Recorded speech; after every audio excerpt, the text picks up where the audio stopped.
శ్రోతలకి నమస్కారం. భాస్కర శతకంలోని తర్వాత పద్యం చెప్పుకుందాం. తాలిమి తోడ కూరిమి కృతజ్ఞునకయ్యడ ఉత్తమోత్తముల్ మేలునరించిన గుణము మిక్కిలి కీడగు. పాము పిల్లకున్ పాలిడి పెంచినన్ విషము పాయగ నేర్చునే దాని కోరలం చాలక అంతకంతకొక ఛాయను హెచ్చును కాక.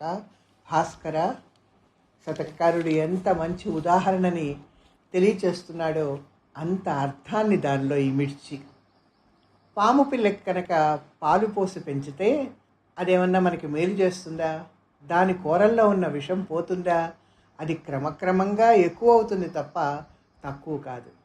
కాటు వేయక మానదు, హాని చేయక మానదు.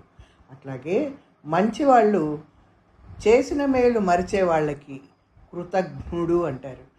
వాడికి ఎంత మేలు చేసినా దానివల్ల కలిగేటువంటి ఫలం హానికరమే అవుతుంది తప్ప మేలు చెయ్యదు అని చక్కటి తాత్పర్యాన్ని తెలియజేసేటువంటి పద్యాన్ని మనకు అందించాడు శతకకారుడు.